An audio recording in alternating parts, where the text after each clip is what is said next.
Mubin Ahmadal Mustafa Sayyidil Mursalin Sallallahu Rabbuna ala nuril mubin Ahmadal Mustafa Sayyidil Mursalin Sallallahu Rabbuna ala nuril mubin Ahmadal Mustafa Sayyidil Mursalin wa ala alihi wa sahbihi ajmain.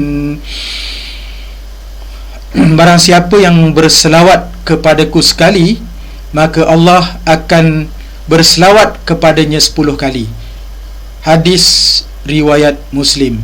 Begitulah ya tuan-tuan, kalau kita berselawat kepada Nabi Muhammad sallallahu alaihi wasallam, Allah Subhanahu wa taala akan berselawat kepada kita atas memberi rahmat dan keberkatan kepada kita.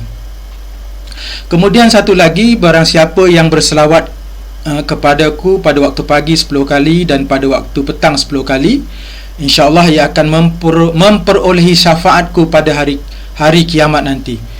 Kemudian tu satu lagi yang sebenarnya kita berharapkan bahawa apabila kita berselawat dan kita berselawat hari-hari dan hari-hari seterusnya, semoga Nabi Muhammad sallallahu alaihi wasallam memberikan syafaat kepada kita, iaitu pertolongan kepada kita ketika mana hari-hari yang tiada siapa pun yang boleh memberikan pertolongan kepada kita melainkan Nabi Muhammad sallallahu alaihi wasallam. Itu adalah harapan kita, insya-Allah.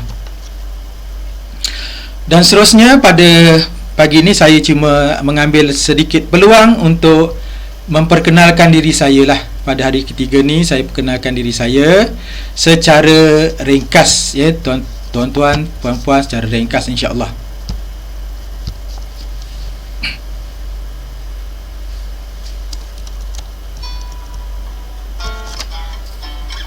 Ini saya Muhammad Amin bin Haji Ahmad Basri. Mula bertugas tahun 1992. Ni keluarga kecil saya. Ni isteri saya Zalinda Miti Muhammad Ali, bertugas juga sebagai seorang guru. Dan inilah anak saya Permata Hufaz Ahmad Mujahid Huda bin Muhammad Amin. Sekarang ni sedang belajar di Marsah Johor. Doakan dia berjaya, insya-Allah. Ni anak saya pada waktu yang lalu, anak saya ni belajar di madrasah. Dan ini adalah sebahagian aktiviti saya pada masa yang lalu. Saya menggunakan istilah jelajah JDT. Jadi sebenarnya saya mula berceramah ni sejak daripada tahun 1996 lagi. Saya dah mula bersama dengan masyarakat, berkhidmat kepada masyarakat pada waktu di luar tugasan saya sebagai seorang guru.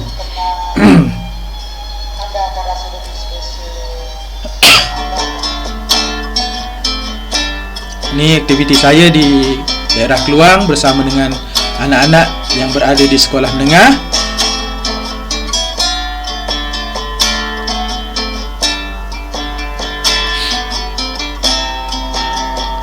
Sebenarnya saya jelajah negeri Johor dari sekolah tadika sehinggalah anak-anak yang belajar di Menara Gading, insya-Allah. Dan semua ni adalah hikmat saya.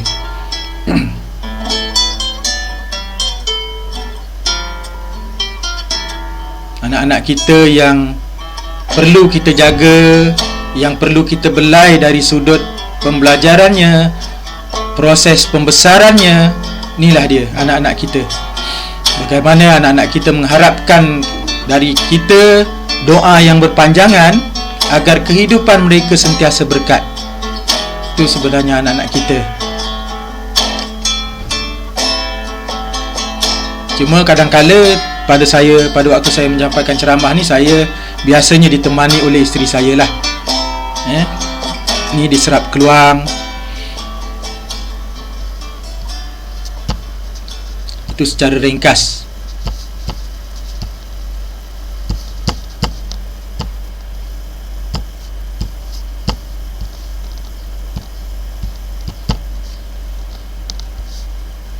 Sekejap ya tuan-tuan puan-puan, saya terkeluar dari PowerPoint saya.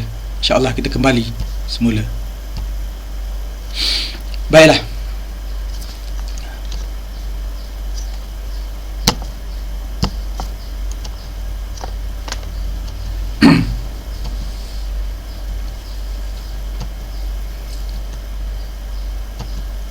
Baik, selain dari hikmat saya di luar, selain pada waktu lapang saya menjalankan tugas hikmat saya selaku pengerusi di Madrasah Tahfiz Medik Keluang. Jadi pada waktu lapang, pada ketika-ketika waktu petang ataupun waktu malam, saya akan menguruskan sebuah madrasah tahfiz medik dan saya menjadi pengurusi di sini. Manalah tahu ada dalam kalangan ibu bapa ataupun penjaga dekat sini berminat untuk menjadikan anak dia seorang hafiz, insya-Allah saya boleh tolong bantu untuk merealisasikan agar anak tuan-puan itu yang salah seorangnya, kalau ada 5-6 orang, ada 3 orang nak jadikan dia seorang hafiz, insya-Allah hafiz ataupun hafizah, insya-Allah saya boleh bantu, boleh beri pandangan bagaimana nak impian kita kepada anak kita yang nak jadi hafiz itu menjadi kenyataan satu masa nanti kelak, insya-Allah. Ya, alhamdulillah.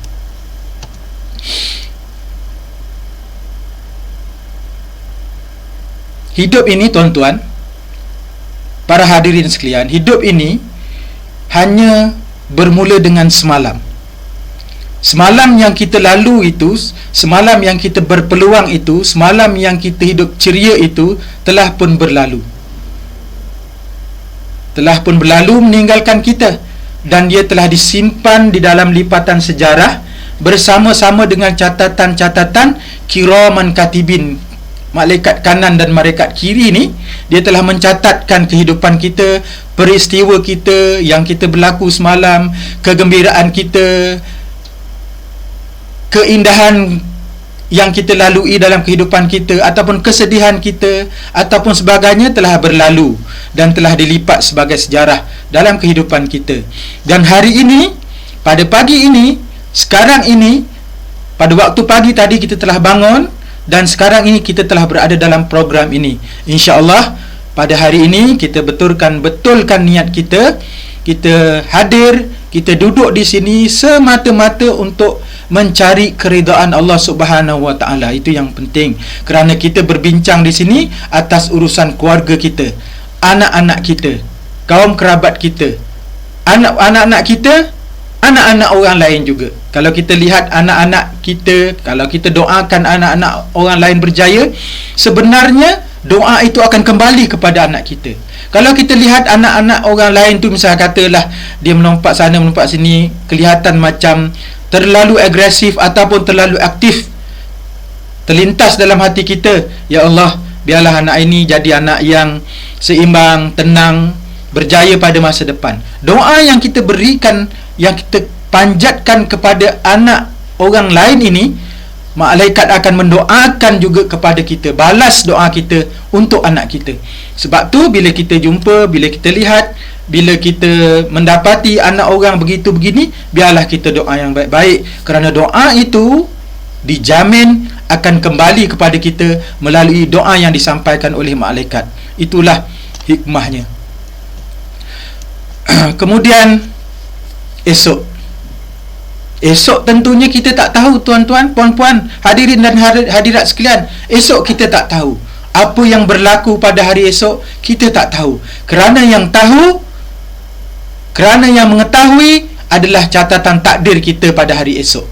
Bagaimana kehidupan kita hari esok, bagaimana perkembangan keluarga kita hari esok, bagaimana perkembangan negara kita hari esok, bagaimana perkembangan anak-anak kita yang kita sayang hari esok. Harapan kita, doa kita, semoga Allah Subhanahu Wa Taala memelihara kita supaya kita sentiasa berada atas jalan yang benar, atas jalan yang betul. Wa anna haza sirati mustaqiman fattabi'u wa la tattabi'u subula fatafarraqa bikum an sabilih. Dan inilah jalanku, jalan yang lurus. Dalam firman Allah Subhanahu Wa Taala itu menyebut, Dan inilah jalanku, jalan yang lurus. Nabi Muhammad menyatakan bahawa inilah jalanku, jalan yang lurus. Jalan apa itu tuan-tuan? Jalan yang kita sedang lalu ini, jalan Islam, jalan yang diredai oleh Allah Subhanahu Wa Taala. Jangan kamu mengambil jalan-jalan yang lain, kerana kamu akan berpecah belah dan tersesat daripada jalan Allah. Itu dia. Esok kita tak tahu. Cuma kita perlu berdoa, perlu berharap agar kita sentiasa dipelihara oleh Allah Subhanahu Wa Taala, dijauhkan daripada wabak yang sedang berlaku sekarang. Itu dia. Masya Allah. Ada ustaz beritahu pagi-pagi baca, kalau siapa ada yang mengamalkan ratib al-atas, dalam tu ada sebut salah satunya ialah Bismillahilladzi la yadurru ma'asmihi syai'un fil ardi wala fis sama'i wa samin alim. A'udzu bikalimatillahi tammati min syarri ma khalaq. Itu semua doa-doa pelindung yang perlu kita baca. Itu adalah yang diajar kepada kita oleh tok-tok guru kita, ustaz-ustaz kita, ibu bapa kita, sentiasa berpesan kepada kita. Kemudian kehidupan kita ini yang hari-hari daripada lahir dulu, kalau kita lihat anak kita lahir, para ibu-ibu yang ada dekat depan saya ni pernah melahirkan anak, sama ada secara biasa ataupun operation ataupun sebagainya, dia akan dapat melihat apabila anak tu lahir saja, misi akan bawa anak itu untuk disuakan kepada ibu yang telah melahirkan tadi.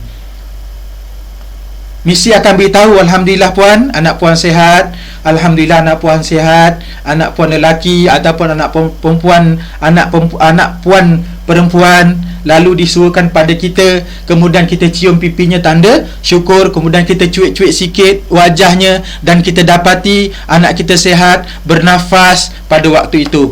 Alhamdulillah. Syukur kepada Allah Subhanahu Wa Taala. Itulah dia hidup dalam dua nafas. Dua nafas itu apa? Dua nafas itu nafas yang naik. Bila kita sedut, bila kita hidup ini, kita tarik nafas, kita kata nafas itu naiklah. Kita tarik nafas. Alhamdulillah, kita rasakan bahawa kesegaran kehidupan ini Allah Subhanahu Taala beri peluang lagi pada kita untuk bernafas. Nafas kita naik bila kita bernafas, kemudian nafas turun kita bila kita menghembuskan nafas yang keluar daripada tubuh badan kita. Kalau kita tarik nafas, kita rasakan nafas yang kita tarik itu bersama-sama yang kita sedut itu tenaga-tenaga positif, maka tenaga-tenaga positif itu akan terus masuk ke dalam paru-paru kita dan tersebar luas di dalam tubuh badan kita.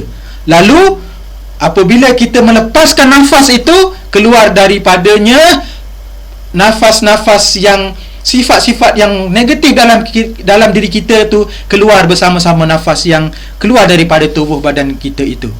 Itu dia. Dan ada satu lagi, iaitu yang saya tak tulis dekat sini, iaitu tidak bernafas. Lepas nafas naik, lepas nafas turun, yang ketiga ialah tidak bernafas. Bila tidak bernafas itu, berlakulah seseorang itu dibaringkan sekujur tubuh badannya, diselimutkan dengan kain, pada akhirnya biasanya diselimutkan dengan kain batik lepas tu, kemudian dikelilingi oleh sanak saudara, orang-orang yang rapat. Itu dia. Jadi nafas kehidupan ni dua nafas, satu nafas naik, satu nafas turun, dan bila tidak bernafas dipanggil jenazah ataupun telah meninggal dunia. Dan setakat ni kita bersyukur kehidupan kita Allah Ta'ala benarkan, izinkan pada waktu usia sekarang ini, insya-Allah.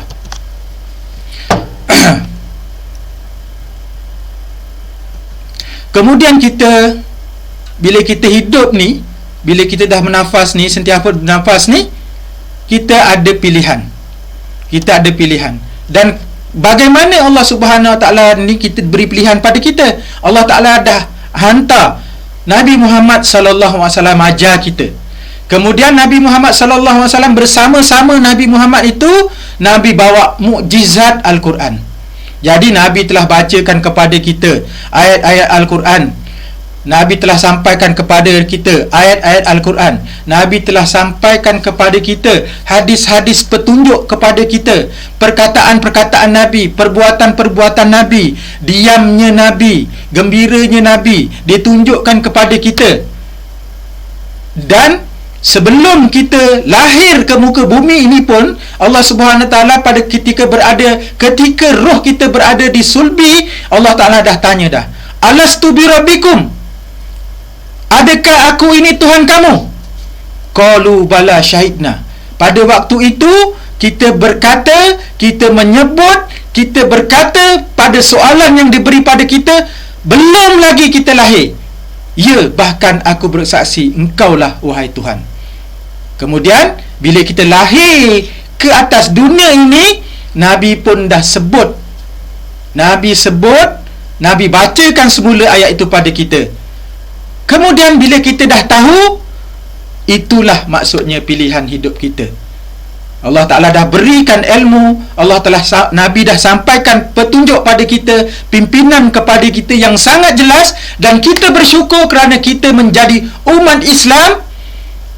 Pilihan Allah Subhanahu Wa Ta'ala pada kita, takdir kita lahir menjadi anak ibu ayah kita yang beragama Islam. Kita buat pilihan, nak hidup dalam redha Allah ataupun nak hidup dalam murka Allah. Tentulah kita sentiasa berdoa, ihdinas siratal mustaqim. Kita berdoa supaya hidup kita dalam redha Allah. Kita nak jauhkan diri kita dari murka Allah. Sebab itu, walaupun kita nak cari hidup redha Allah, kita hendaklah selalu istighfar. Kan dalam hadis kata, sekurang-kurangnya 100 kali ataupun 70 kali. Kenapa? Kerana dalam kita mencari redha Allah tu, kadang-kadang kita tak sengaja apa? Buat kesalahan sesama makhluk. Perkataan yang kita gunakan ni kadang-kadang terlepas. Bila kita marah anak kita terlepas dengan perkataan-perkataan yang tidak disengajakan pada waktu kita bercakap itu. Jadi kita istighfar kerana kita nak mohon ridha Allah. Bila kita istighfar, mohon ampun daripada Allah, sekurang-kurangnya kita kata astaghfirullahalazim. Malaikat sebenarnya ditunggu. Bila kita buat salah, malaikat sebenarnya ditunggu beberapa detik. Dia tak tulis terus kalau kita buat salah. Dia tunggu kita. Hamba Allah ni istighfar tak? Kalau betul-betul tak istighfar pada waktu jangka masa yang telah ditetapkan tu, baru ditulis. Tu kalau buat salah. Tapi kalau buat baik, khususnya dalam bulan ni, yang sekarang ni, hari ni dah 8 Zulhijjah kalau tak salah, siapa-siapa yang berpeluang berpuasa, tentulah malaikat dah pun catat kebaikan pada pagi hari ini, insya-Allah. Jadi kita memang tak ada pilihan hidup lah. Walaupun ada pilihan nak jadi murka Allah, manusia yang tak taat, tapi kita sebenarnya sentiasa mohon redha Allah Subhanahu Wa Ta'ala. Kemudian hidup yang kekal abadi ini, tentulah kita mencari syurga Allah Subhanahu Wa Ta'ala. Bila kita dah redha, niat kita betul, redha kita memang nak mencari redha Allah, nak mencari yang positif, maka insya-Allah kekal kita di dalam syurga. Dan kita selalu berdoa untuk jauh daripada azab neraka, ya. Wa fil akhirati hasanah wa qina azabannar. Pada kehidupan yang baik, sama ada atas dunia ataupun akhirat, nak jauhkan kehidupan yang sengsara ketika besok berada selepas kita melalui padang mahsyar. Harapan kita adalah untuk syurga, insya-Allah. Tajuk pada pagi ini adalah tiada insan yang gagal. Yang gagal ialah prosesnya.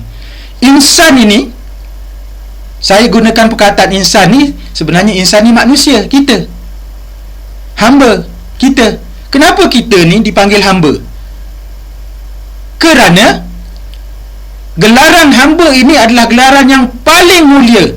Allah Subhanahu Wa Taala sebut, subhanallazi asra bi abdihi lailan minal masjidil haram ilal masjidil aqsa.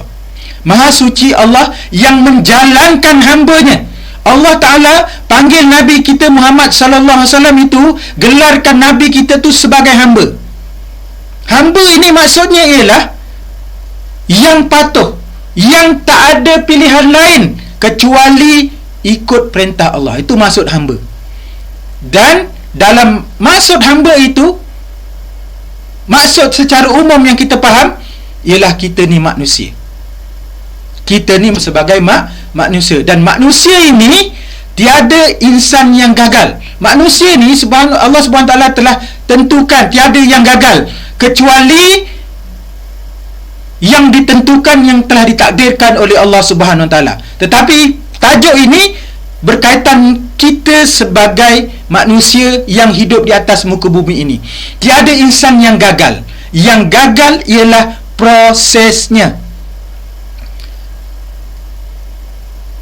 Bila kita menghadapi masalah, bila kita menghadapi sesuatu perkara, dan saya nak sentuh dulu istilah gagal tu. Gagal itu, kalau kita tengok pada kamus Dewan, bermaksud tidak berhasil, bermaksud tidak mencapai matlamat. Sebenarnya hidup kita ini ada inspirasi, ada keinginan, ada yang nak dikejar, ada yang nak didapat. Walaupun dari segi keluarga, walaupun dari segi masyarakat, walaupun dari segi individu, walaupun orang itu tinggal di dalam hutan. Hutan ni maksudnya sahabat-sahabat kita, orang asli, orang-orang yang tinggal di perdalaman, dia duduk sorang-sorang, dia ada inspirasi. Kemudian ada orang yang duduk dalam masyarakat, dia ada inspirasi. Duduk dalam komuniti taman, dia ada inspirasi. Duduk dalam Dun Kahang, dia ada inspirasi. Duduk di Keluang, duduk di Malaysia, kita ada inspirasi. Kita ada apa yang kita nak. Tetapi kadang-kadang kita ukur apa yang kita nak itu berjaya dengan gagal. Pada hakikatnya sebenarnya tiada kegagalan. Kegagalan yang hakiki itu tak ada. Sebab tu tiada manusia yang gagal. Sebab sebenarnya manusia itu telah ditakdirkan. Walaupun dia jadi bagaimana pada penghujung hayat tu, dia sebenarnya tak gagal. Sebenarnya itulah untuk diri dia. Jadi kalau kita nak kaitkan dengan kehidupan kita, pembesaran anak-anak kita, pembesaran ialah yang anak kita lah, kita kata kita sedang berbicara tentang anak kita. Daripada kecil hingga sekarang, kita nak anak kita begini, nak jadi macam ni dalam hati kita. Kemudian kita ada, kalau sekarang ni mungkin keluarga purata pada waktu ini 2021 ni kebanyakannya 4 orang, 5 orang. Ada kawan saya seorang guru anaknya sampai 8 orang. Tetapi jarang kita jumpa anak-anak ataupun keluarga yang mempunyai keluarga yang seperti itu. Purata sekarang mungkin dalam 4, 3, 2 dan 1. Jadi berbahagialah kepada keluarga yang ada anak yang ramai. Ramai ni kita kata lebih pada 1 lah. 2, 3 tu ramai lah. Kita kata lebih pada 1. Dia boleh bentuk, ahli keluarga ni boleh bentuk anak dia. Anak dalam keluarganya yang diimpikannya itu, dia boleh bentuk nak arahkan anak-anak ke mana. Jadi arahkan anak-anak tu ke mana, seperti apa yang diinginkan, itu dari dia lahir. Di tengah-tengahnya ada proses. Di tengah-tengahnya ada proses pembesaran. Di tengah-tengahnya ada proses untuk matlamat anak kita. Dan yang di tengah-tengah inilah yang kita nak kenal pasti, yang kita nak belajar. Bukan nak belajar, yang kita nak berkongsi, yang kita nak dalami. Jadi kita letakkan impian anak kita. Anak kita daripada lahir sekarang ni dah berada di sekolah tadika, atau anak ni dah ada sekolah rendah, atau anak ni berada di di sekolah menengah, ataupun ada anak ni di Menara Gading. Itu semua proses. Anak kita besok nak bekerjaya apa? Jadi seorang guru, nak jadi seorang ustaz, nak jadi askar, nak jadi polis, nak jadi ahli bomba, kemudian nak jadi kontraktor, nak jadi peniaga, nak jadi usahawan, nak jadi jutawan. Di tengah-tengah ni adalah proses. Jadi kita sebutlah dalam diri kita, tak ada, anak-anak aku tak ada yang gagal. Yang gagal untuk tentukan sukses, untuk tentukan dia selamat kehidupannya, saya kena jaga proses ni. Proses pembesaran ni saya kena jaga. Proses kehidupan ni saya kena jaga. Kalau anak yang kecil, pada waktu kecil perlu minum susu yang mempunyai ingredient, isi ataupun panggil apa, zat vitamin yang baik dan elok, sediakan untuk anak-anak itu, kerana pada waktu itu adalah pada waktu yang sangat kritikal dari sudut pemakanan, dari sudut kita memberi contoh kepada dia, itu dia proses. Itu saya sebut supaya kita faham. Jadi kita ambillah kefahaman tiada insan ataupun tak ada manusia yang gagal. Yang gagal ialah prosesnya. Jadi pada hari ini kita belajar proses, bukan belajar, kita bertukar-tukar dan kita menyampaikan maklumat, saya menyampaikan maklumat tentang prosesnya anak-anak ini, proses untuk anak-anak ini supaya mereka sentiasa berada pada landasannya. Baik, kita dah pun faham tentang proses dan kita telah pun faham tentang gagal. Jadi perkataan gagal ni, para hadirin dan hadirat sekalian, jangan selalu sebut. Sebab sebutan yang selalu kita sebut ni dipanggil wirid. Kan, kalau dah satu hari sampai 10 kali sebut gagal, benci, tak suka, takut dia jadi macam doa yang makbul pula. Kan, terutama ibu ni perkataannya adalah emas. Perkataannya adalah ibarat emas. Emas ni kita, sebab orang kita kata dia, kita ukur sepatu benda yang berharga itu kita kata emas. Dan juga perkataan ibu kita ni pun boleh jadi logam, yang orang kata kalau jumpa tepi jalan macam tidak berharga. Bahaya tuan-tuan, ibu bapa. Sebab tu kita berjaga-jaga, elakkan sebut perkataan gagal, covid, jangan sebut, insya-Allah.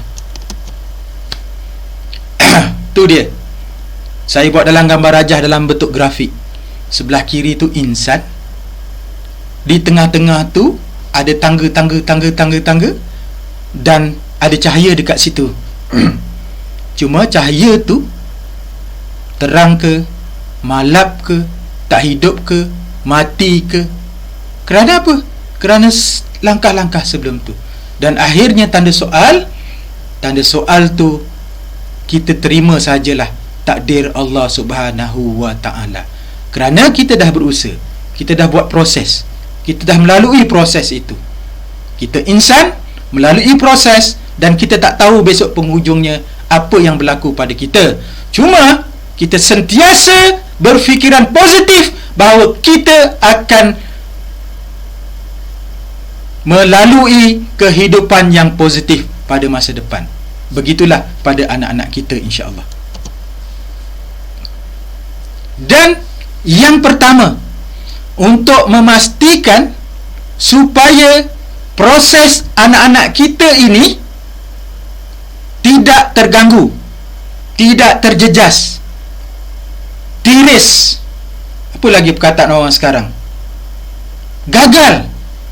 Jadi fikiran kita pada hari ini, ataupun sebelum daripada ini, ataupun bila-bila, kita hendaklah sentiasa menentukan, sentiasa memilih, kerana hidup ini perlu buat pilihan. Sentiasa ada dalam diri kita, hati kita, kehendak kita. Sebab ala inna fil jasadi mudghah, ketahuilah di dalam tubuh badan seseorang manusia itu ada segumpal darah. Iza solahat, apabila ia baik, solahal jasada kulluh, baiklah seluruh tubuh badan itu. Fa iza fasadat, jika ia tidak baik, dia rosak, disalahguna, fa iza fasadat jasada kulluh, rosaklah seluruh tubuh badan itu. Ala wahya qalbu, ketahuilah segumpal darah itu ialah qalbu, hati kita. Kenapa kita sebut hati? Innamal a'malu biniat. Niat itu daripada hati. Apa saja yang kita nak buat, semua dari hati. Apa saja yang kita nak terlintas dalam fikiran kita, semua dari hati. Alamak, hari ini nak masak apa terlintas dalam hati. Anak tadi dah dah berserap, dah siapkan belum kerja-kerja minggu depan, tengok. Itu dalam hati. Jadi kita mulakan proses kita untuk anak-anak kita yang sedang membesar ini. Kita tentukan matlamat anak kita. Matlamat anak ini kita ni penting, kerana matlamat ini adalah tujuan, arah tuju kepada anak kita. Macam mana kita nak atur supaya anak kita ni bermatlamat? Dari kecil lagi, tuan-tuan, puan-puan.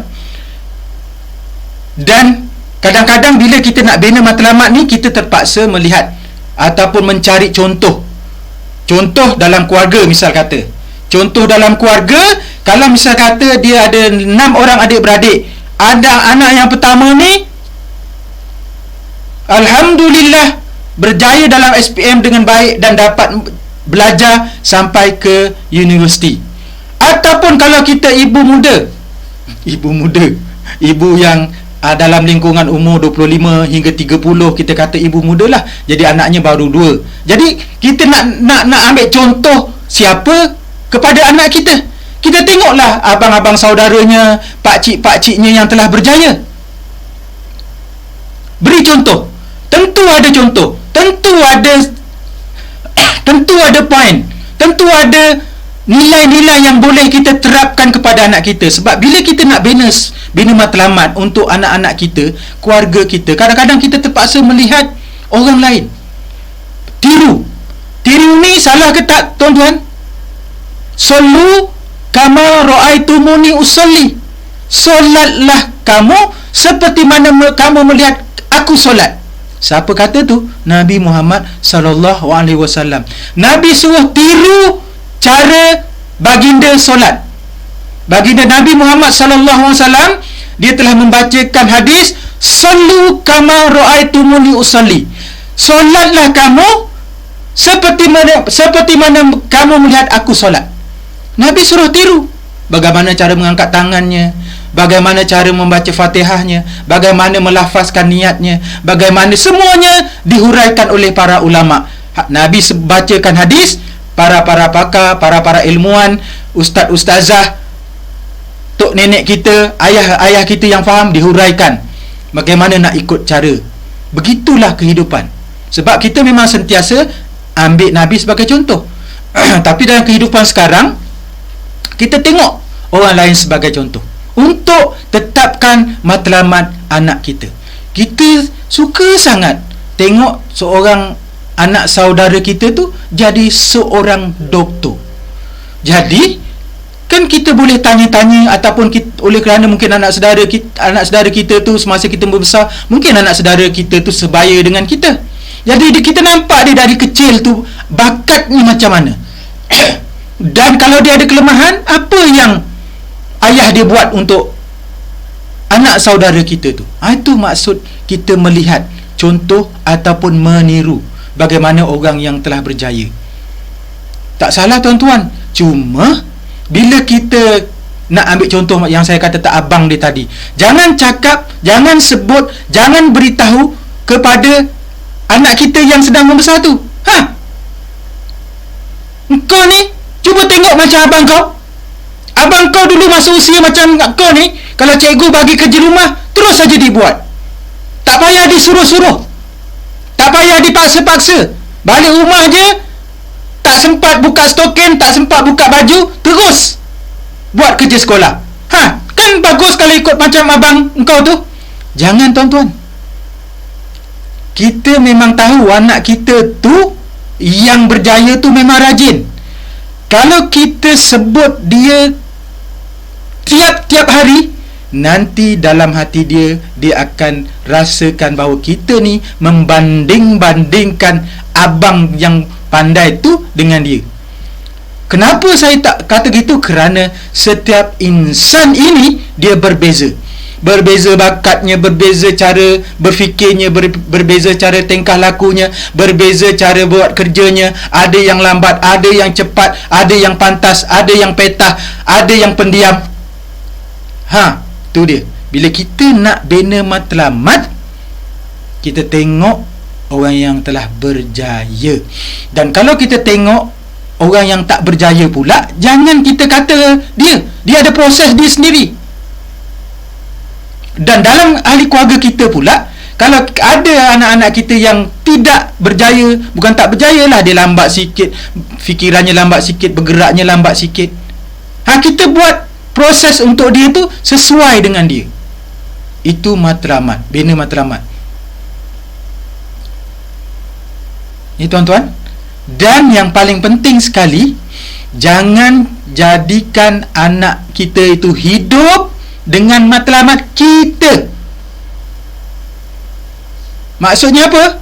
Matlamat kita tu, dulu kita nak jadi seorang doktor, kita simpan matlamat nak cari seorang doktor tu, kita kata bahawa salah seorang daripada ahli keluarga kita ni nak jadi seorang doktor. Kita kata gitu. Lalu bila anak kita dah besar, bila anak kita sedang besar, kau ni ayah nak, ibu nak jadi seorang doktor. Lalu anak yang taat ini, anak yang tak membantah ni, ikutlah apa yang kita kata. Sedangkan dia tak nak jadi doktor, dia nak jadi engineer, ataupun dia nak jadi ahli perniagaan, ataupun dia nak jadi ahli jutawan, ataupun dia nak jadi arkitek, ataupun dia nak jadi polis, ataupun dia nak jadi askar. Tuan-tuan, anak kita ni diikut, tapi dia membesar, dia berkerjaya kerana dia mengikut kita. Jadi anak kita bukan impian dia. Apa yang dia buat untuk ibu kita, memanglah untuk seorang ibu tu akan ada keberkatan dan sebagainya, tapi kita perlu menyedari hakikat bahawa manusia ni, anak kita ni, dia ada impian. Jadi sebenarnya untuk tetapkan matlamat ni dari kecil, kita boleh dah tanya dah dia, awak nak jadi apa, dek? Kita cerita pasal doktor, kita cerita pasal engineer yang bagus-bagus. Kemudian kita cerita pasal usahawan, orang yang bekerja sendiri tu kita panggil usahawan. Ada bengkel sendiri, ada kedai sendiri, apa lagi, ada bengkel jahitan sendiri. Tuan-tuan, orang yang ada bengkel jahitan ni kadang-kadang gajinya sampai 5 angka, tuan-tuan. Orang yang ada restoran, kedai makanan, gajinya sehari sampai 5 angka, satu hari. Tu dia macam mana kita nak bina matlamat. Jadi dari kecil lagi, dari dia berada di alam rahim lagi. Kalau kita nak, yang pertama kita tak tahu anak kita macam mana apabila dia lahir. Jadi untuk itu kita ajarkan dia supaya dia jadi tenang, dia jadi seorang yang pandai berkata-kata, senang apabila kita bercakap. Jadi banyakkan amalan mengaji daripada kecil. Amalan mengaji, tanya tentang apa yang dia nak. Itulah proses. Secara tak sengaja, mungkin tuan-tuan, ibu bapa, para hadirin dan hadirat depan saya ni, dia dah buat dah. Cuma sekarang ni kita buat dalam keadaan sedar, bukan kita buat dalam keadaan bawah sedar. Fikiran kita, tingkah laku kita ada dua. Satu dilakukan di alam sedar, dua dilakukan di bawah sedar. Bawah sedar, kita tak perasan kita buat ni. Kita tak perasan, tu namanya bawah sedar. Jadi kita sekarang, kita nak secara sedar, nak secara bersungguh-sungguh, kita buat proses anak kita ni ada matlamat dengan doa. Ya Allah, semoga anakku ini, ya Allah, berjaya, sukses kehidupannya pada masa depan. Boleh sebut kalau kita, walaupun kalau kita tak ada dalam ahli keluarga kita yang nak jadi doktor, ya Allah, kalau sesuai untuk anak kita ni jadi doktor, aku doakan supaya anak aku jadi doktor. Sebut satu-satu, insya-Allah. Tengok orang yang telah berjaya, tengok perjalanan orang yang berjaya. Tetapi bila kita melihat, bila kita pilih, sesuaikan dengan kita orang yang berpegang kepada ajaran agama kita, insya-Allah. Sebab apa? Sebab ada orang cara dia berjaya ni lain macam sikit, tapi dia boleh berjaya.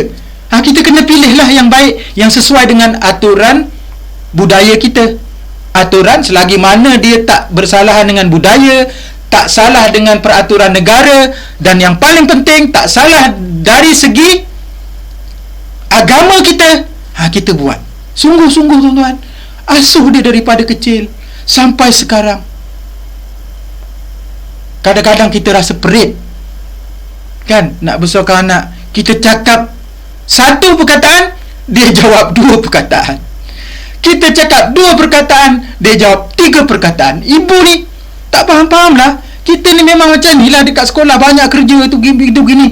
Yelah betul lah dia banyak kerja. Sabar, itu proses. Cari doa yang sesuai untuk anak kita. Kan? Kita pernah doa dalam sejarah bagaimana Sayyidina Umar itu boleh berubah dengan sebab Toha ma anzalna alaikal qur'ana litashqa illa tazkiratan liman yakhsha tanzilan mimman khalaqal arda was samawati ula ar-rahmanu ala arsyis istawa. Kalau betul lah saya baca ayat Toha tadi, kalau salah saya minta maaf. Jadi maksudnya hari-hari anak kita ni prosesnya, bila dia nak tidur ke nak apa ke, pesan pada dia, dan kita pula tunjukkan contoh. Nak tidur, kalau Nabi sebelum Nabi tidur baca tabarakallazi biyadihil mulku wa huwa ala kulli syai'in qadir. Kemudian Nabi juga ada juga disebut sebagai Nabi juga alif lam mim tanzilul kitabir minar rahmanir rahim. Nabi baca ayat sajadah. Dua ayat ni tak pernah ditinggal. Lepas tu subhanallah, alhamdulillah, Allah akbar tu 33 kali tak pernah tinggal. Kita baca kuat-kuat dekat rumah ataupun kita baca biar anak-anak kita nampak. Itu proses.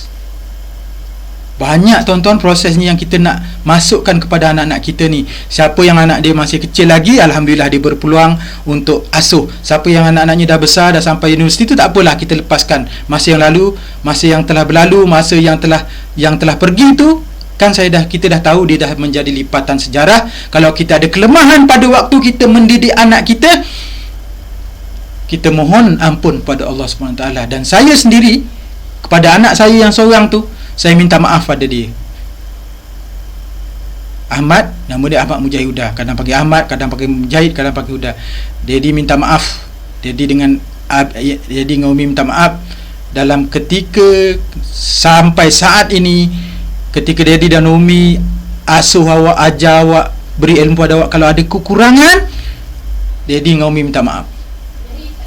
Ya, minta maaf pada anak kita. Kalau kita rasa kita ada kekurangan, tak apa, kita cakap dengan dia. Nanti lama-lama dia faham apa yang kita sebut itu. Itulah bina proses. Apa dia tuan-tuan? Bina matlamat. Saya tak sebutkan apa matlamat tu.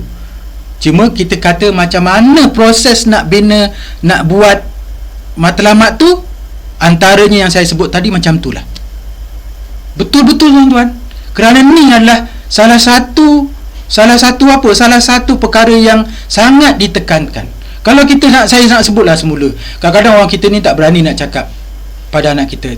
Ayah dengan ibu nak jadi awak ni orang kaya, jadi jutawan. Macam mana nak jadi orang kaya, nak jutawan tu? Sebutlah, niaga ke, kerja ke, usahawan ke. Sebut daripada sekarang, hari-hari. Kalau anak kita nak jadi bagaimana? Nak bagaimana sekarang? Kalau nak saya akan sebutkan pada anak saya bimbang nanti kita sebutkan apa yang kita ada. Tak perlulah rasanya. Kalau macam anak saya tu, alhamdulillah, syukur kepada Allah Subhanahu Wa Taala. Allah Taala takdirkan dia dah pun hafaz 30 juzuk Al-Quran dengan syahadah. Jadi macam mana prosesnya tu? Itulah kita kena buat daripada kecil, daripada dia sebelum lahir sampailah sekarang. Dan saya tuan-tuan hanya ada seorang saja anak. Kepada orang yang ramai, zuriatnya tu maknanya peluangnya banyak, dan usahalah bersungguh-sungguh. Jadi saya harap kita telah faham pentingnya matlamat itu. Macam mana matlamat itu, macam mana prosesnya nak buat matlamat tu pada anak kita. Sebab kita selalu fikir, kita kena ada dalam fikiran, tak ada orang yang gagal. Yang gagal ialah prosesnya. Apa proses? Ni kita buat pada anak kita, insya-Allah.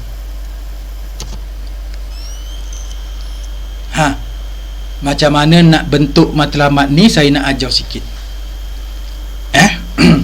Walaupun dia dalam bahasa Inggeris, tak mengapalah. Kalau kita nak guna untuk diri kita, kalau kita nak belajar untuk diri kita, kita buat dia untuk diri kita dulu. Bila kita dah faham, dalam masa seminggu, 2 minggu, 3 minggu kita dah faham kepada ni, kita buat pula untuk anak kita. Yang pertama ialah hurufnya ada 3, A, V, F. Ini saya berpeluang belajar daripada guru-guru di luar sana. Dia kata kalau nak kuatkan lagi apa yang kita nak, dia ada 3 proses. Proses yang pertama, A ni affirmation. Affirmation ni kita sebut. Affirmation ni kita sebut dengan mulut dan didengar dengan telinga. Dulu saya masa ada zaman UPSR dulu, saya ajar, ya Allah, anak kita, saya suruh anak-anak murid saya sebut, ya Allah, saya nak 6A dalam UPSR. Dia dengar, dia sebut, dia dengar, dia sebut, dia dengar. Tu affirmation.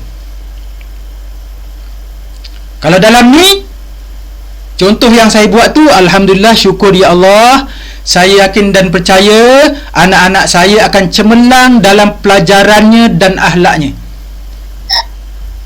Sebut macam tu. Affirmation sebut dan didengar oleh telinga. Jadi sebut, alhamdulillah ya Allah, syukur kepadamu ya Allah, anugerahkan kepada aku ini anak, dan saya yakin ya Allah. Perkataan yakin tu, saya yakin ya Allah. Sebab apa yakin? Sebab Allah Ta'ala mengikut sangkaan hamba dia. Kalau hamba dia memang cakap macam tu, selalu macam tu, positif, dia akan positif. Negatif, dia akan ikut negatif. Ya Allah, saya yakin dan percaya anak-anak saya akan cemerlang ya Allah, berjaya dalam pelajarannya ya Allah, sampai cita-citanya ya Allah, jadi anak-anak yang baik ya Allah, hikmat dalam masyarakat ya Allah, dalam pelajarannya Allah sambung, dan dalam akhlaknya. Sebut. Lepas kita sebut, kita visualkan dia. Lepas sebut dengan mulut dan telinga kita dengar, kita duduk diam, kita bayangkan bagaimana anak kita memang benar-benar berjaya. Anak kita memang benar-benar berjaya, naik atas pentas, terima segulung ijazah, wajahnya senyum, melambaikan tangan kepada kita. Kita dapat bayangkan anak kita duduk dalam sebuah syarikat yang besar, jadi pengarah syarikat yang besar, jadi usahawan yang berjaya, melambaikan tangannya pada kita. Kita dapat bayangkan anak kita dapat menggunakan, ada dengan rezekinya, ada dapat kereta yang besar, kereta yang sangat selesa. Kereta yang selesa ni tuan-tuan, galakkan daripada agama. Salah satunya ialah kenderaan yang baik. Ada Nabi ada sebut dalam hadis, tak salah. Kita bayangkan dia jadi jutawan, kita bayangkan dia pandai bahasa Inggeris, kita bayangkan dia bercakap dalam bahasa Inggeris, kita bayangkan dia dapat menghafal Quran, kita bayangkan dia boleh cakap Arab, pandai cakap Arab, pandai cakap bahasa Inggeris. Kita bayangkan, ya Allah, kita nampak dia cakap tu bayang. Dan akhirnya, lepas kita bayangkan dalam fikiran kita, kita rasakan bahawa apa yang anak kita dapat tu, kita sangat bersyukur. Ya Allah, syukurnya Allah, ya Allah, syukurnya Allah, ya Allah, syukurnya Allah, ya Allah, syukurnya Allah, sampai menitik air mata. Lepas tu kita berdoa, ya Allah, ya Allah, ya Allah, kita berdoa. Insya-Allah, kita yakin Allah Ta'ala akan kabulkan doa kita. Dan kalaupun doa kita rasanya macam tak nampak makbul, ada pahalanya ketika kita berada di hari akhirat kelak. Itu kita kena yakin, insya-Allah. Berjaya tak berjaya, kerana pada akhirnya kita kena rasa apa? Pada akhirnya kita rasa itu semua takdir. Dan bila kita terima takdir pun satu kejayaan pada kita. Itu proses matlamat tadi. Kita dah buat proses kita macam ni panjang anak kita, akhirnya kita sebut betul-betul betul-betul dalam doa kita, kita bayangkan betul-betul dalam doa kita, dan kita rasakan betul-betul ketika kita berdoa, insya-Allah Allah Ta'ala mengikut sangkaan kita. Kalau ibu dan ayah kita ada lagi, maksudnya nenek dan atuk ayah anak-anak kita ada lagi, kita minta mereka doa. Setiap kali kita telefon, setiap kali kita bercakap, ayah doakan ahli keluarga kita ni supaya sihat, supaya pandai. Tak apa kita sebut macam tu, kerana itulah yang orang lain yang berjaya yang buat, pada yang menyebabkan mereka berjaya dalam kehidupan lah, ikut mereka. Baik, seterusnya kita tengok sekejap ni.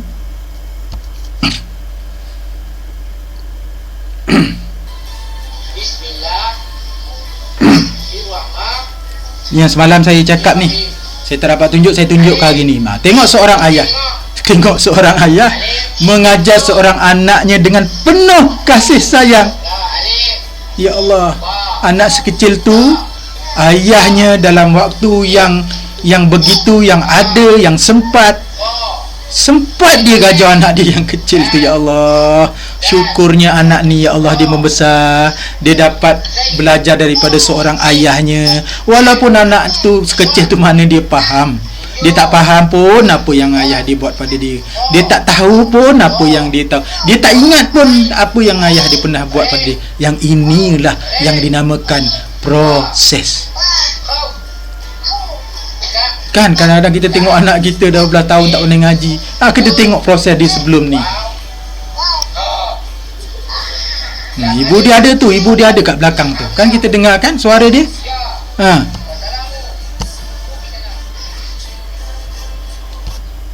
Saya nak ulang sekali lagi supaya kita dapat hayati. Cuba kita bayangkan ayah kita ataupun anak kecil ni, mungkin itu atuk dia ke dan sebagainya. Tapi yang saya nak sebut dekat sini, bertuahlah anak ini, ya Allah, bertuahlah ayah ini, ya Allah. Ini kadang-kadang berlaku secara bawah sedar. Dia tak pernah fikir pun ni sebenarnya satu tuntutan, satu proses. Jadi kita nak buat benda ni dalam satu proses. Kita bincang dalam keluarga kita, kita bincang dengan suami kita, apa yang patut kita nak buat pada anak-anak kita. Macam tu.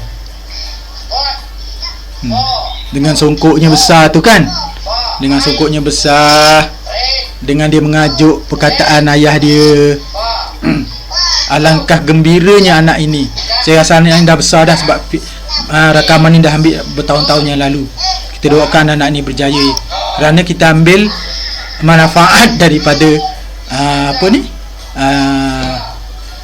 rakaman ni. Ya Allah, alangkah bahagianya anak ini melalui proses pembesaran, dan sebenarnya proses itu adalah hak dia menerima tunjuk ajar dari seorang ayah.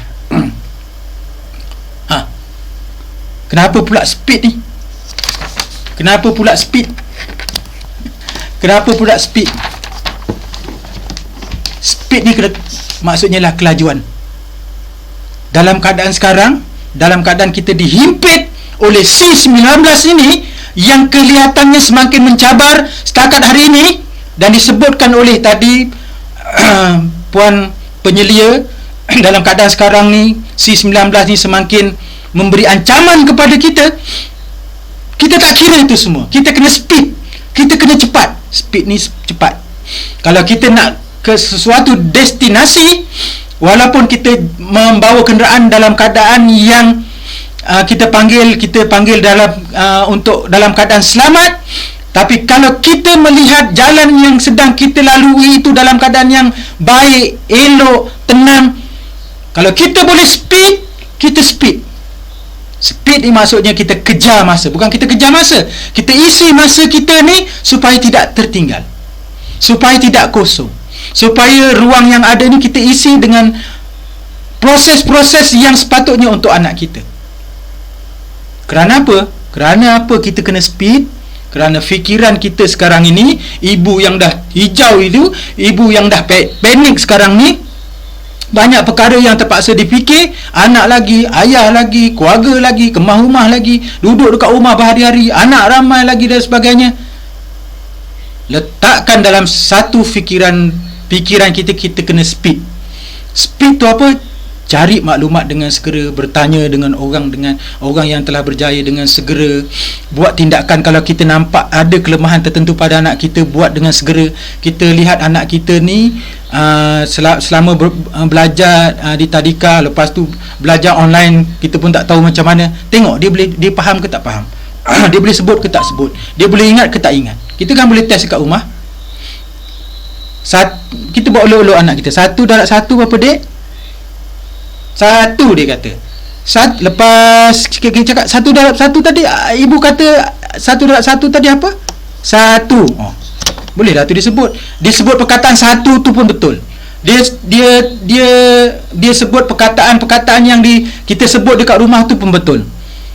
Tapi kalau ada pelat lagi ataupun lambat cakap sikit, kalau pelat tu biasalah, kadang-kadang mungkin kita ni pelat, anak kita ni ikut kita tengok mungkin dalam umur setahun lebih dia akan pertuturannya bagus. Kemudian kalau dia lambat ni kan kita boleh tahu adik-beradik dia yang lain macam mana. Kalau lambat, cepat buat tindakan. Boleh berhubung dengan cikgu dia. Cikgu boleh, kalau tak nak berhubung dengan cikgu dia pun boleh pergi sendiri ke hospital ke mana. Anak-anak yang lambat ni pergi ke hospital, jumpa doktor biasa dulu. Cakap dengan doktor biasa tu, doktor cuba cek ni anak saya ni lambat sikit cakap, kalau tentang satu perkara tu dia lambat sangat. Nanti doktor teliti. Nanti bila doktor teliti, okey baik, saya rujuk anak puan ni kepada pakar sekretari dekat hospital. Dia boleh jumpa pakar sekretari. Jangan biarkan lambat, tuan-tuan. Kita tengok dia. Kalau dia menulis, dek, tulis huruf B, dia tulis huruf D. Dek, tulis huruf D, dia tulis huruf B. Dia terbalik, B dengan D terbalik. Itu tanda-tanda ada disleksia anak kita. Dia tak boleh beza. Tulis nombor 3, dia tulis dia jadi macam E. Apa lagi? Tulis D jadi B, terbalik. Kalau ada speed, itu proses. Kemudian anak kita agresif ni, kalau kanak-kanak yang apa?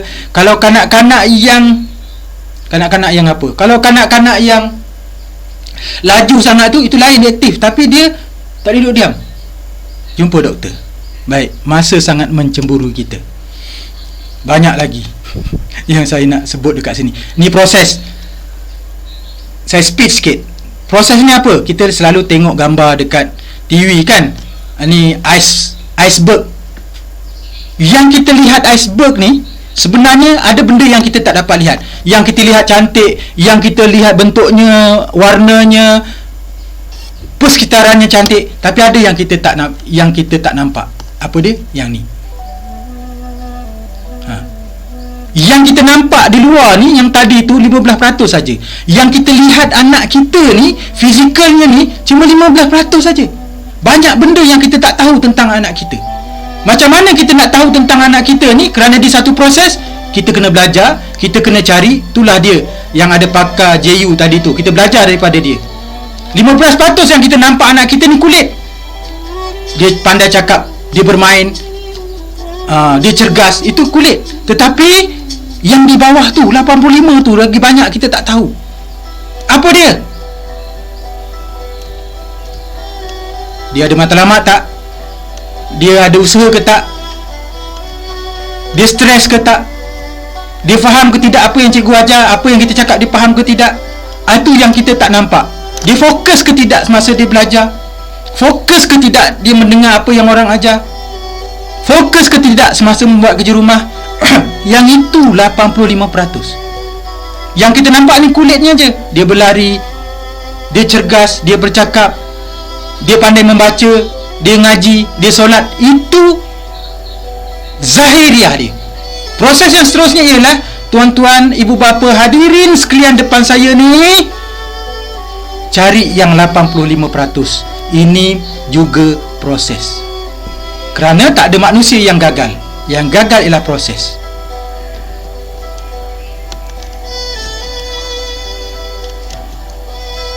Dia ada masalah pembelajaran ke tak, yang tadi saya sebut tadi. Dan perlu dicari jawapannya, kerana dia 85%. Itulah proses yang menentukan kejayaan dia pada masa depan. Yang 85% tu yang kita tak nampak. Kalau dia demam, kita tahu dia demam. Kalau giginya sakit, kita tahu dia sakit. Kalau dia stres, kalau dia ada masalah pembelajaran, kalau dia seorang disleksia, itu proses.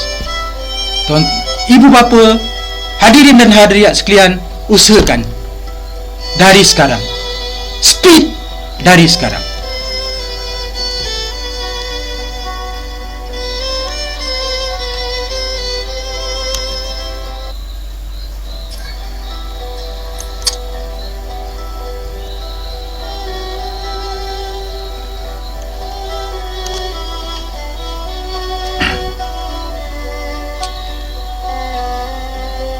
Pada akhir ini, saya ingin mengajak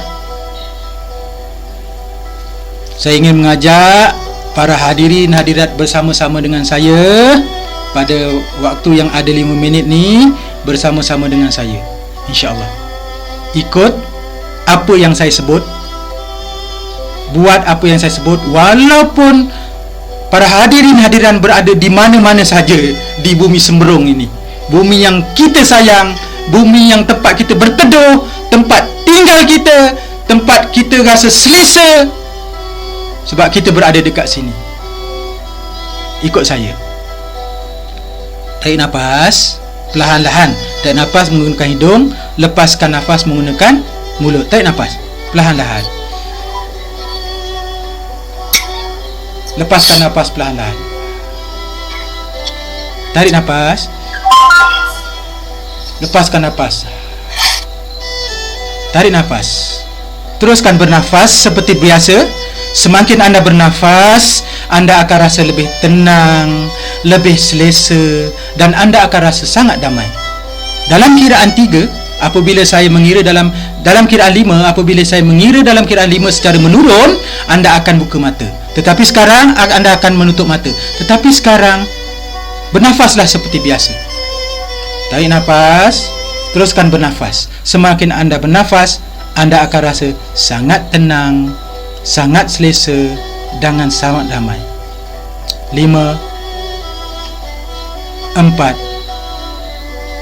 3. Bersedia untuk menutup mata. 2. Tutup mata anda. Tutup mata anda sekarang. Semakin anda bernafas, semakin anda rasa selesa, rileks dan tenang. Bernafaslah seperti biasa. Alhamdulillah, pada waktu sekarang anda rasa sangat bersyukur kepada Allah Subhanahu wa taala. Kerana Allah Subhanahu wa taala telah mentakdirkan anda semua, kita semua mempunyai keluarga, mempunyai ikatan kasih sayang, hidup dalam keadaan selesa, hidup dalam keadaan tenang, hidup dalam keadaan damai. Bayangkan wajah anak-anak kita seorang demi seorang. Bayangkan harapan kita kepada anak kita pada masa depan, seorang demi seorang. Anak kita yang sedang membesar, anak kita yang kita sangat sayang, yang sangat kita tatang, yang sangat kita berharap padanya pada masa depan hidupnya dalam keadaan bahagia. Ya Allah, bahagiakan anak aku ya Allah. Kita bayangkan suami kita yang tidak pernah menyebut kepada kita rasa susahnya mencari rezeki, payahnya berusaha di luar untuk kehidupan, lebih-lebih lagi dalam C19 ini. Ya Allah, berikan kekuatan kepada suami saya ya Allah. Kepada suami yang telah tiada di sisi, doakan supaya suami berada dalam keadaan tenang dan tentera. Ya Allah, pada waktu ini ya Allah, aku berdoa ya Allah, agar aku menjadi manusia, insan yang bersabar ya Allah, dalam mengasuh dan mendidik anak-anak ya Allah. Ya Allah, jangan biarkan aku berseorangan ya Allah. Berikan kepadaku petunjuk ya Allah, untuk aku mendidik anak-anakku ya Allah. Berikan jalan kepadaku ya Allah, supaya aku menjadi manusia yang faham, yang tahu, yang boleh mendidik, yang boleh membantu proses pembesaran anak-anakku ya Allah. Ya Allah, kepadamulah kami berserah ya Allah. Kepadamulah kami mohon pertolongan ya Allah. Tiada upayanya diri kami ya Allah, selain daripada pertolongan-Mu ya Allah, agar kami menjadi insan yang kuat ya Allah, manusia yang kuat ya Allah, untuk mendidik anak-anak ya Allah, untuk mengendalikan keluarga ya Allah. Ya Allah, pada akhirnya jadikanlah anak-anak kami ya Allah, anak-anak yang boleh berbakti kepada negaranya ya Allah, kepada masyarakatnya ya Allah, dan kepada negaranya ya Allah. Rabbana atina fid dunya hasanah wa fil akhirati hasanah wa qina azabannar ya Allah. Jadikan kehidupan kami di dunia ini baik ya Allah, tenang, tenteram, bahagia ya Allah, dapat menghadapi ujian-ujian-Mu ya Allah. Dan jadikanlah kehidupan kami selepas mati ya Allah, kehidupan yang bahagia ya Allah, kehidupan yang tenteram, tenang dan bergembira pada dunia yang tidak ada sempadannya ya Allah, iaitulah hari akhirat ya Allah. Dalam kiraan 5 secara menaik, apabila sampai kiraan 1 nanti, anda semua akan, para hadirin hadirat semua akan membuka mata. 5, anda dalam keadaan tenang, tenteram dan damai. 4, 3, bersedia untuk membuka mata. Gerakkan jari-jari jemari anda, gerakkan sedikit tangan, gerakkan kaki anda, gerakkan sedikit tubuh badan anda.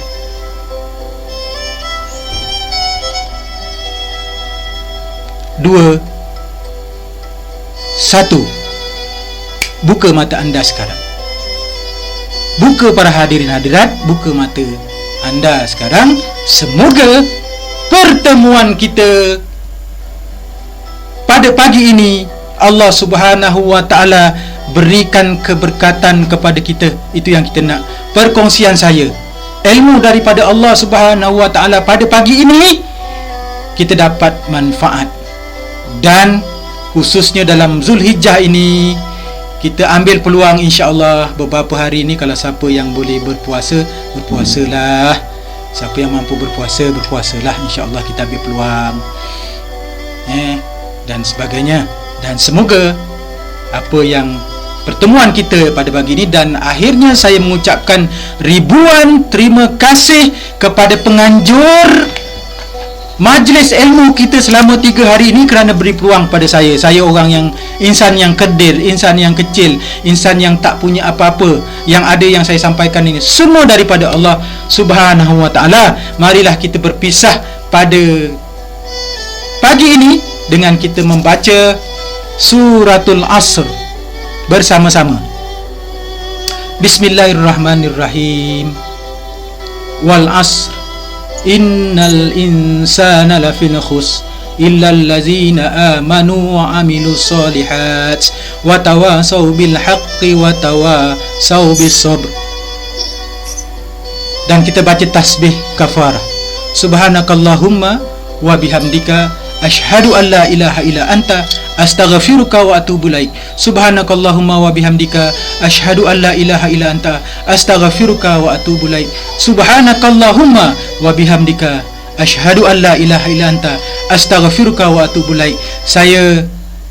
Kita berpisah dengan lafaz Assalamualaikum warahmatullahi wabarakatuh. Siru ala barakatillah. Sekian, terima kasih. Waalaikumsalam warahmatullahi wabarakatuh. Terima kasih diucapkan kepada Tuan Muhammad Amin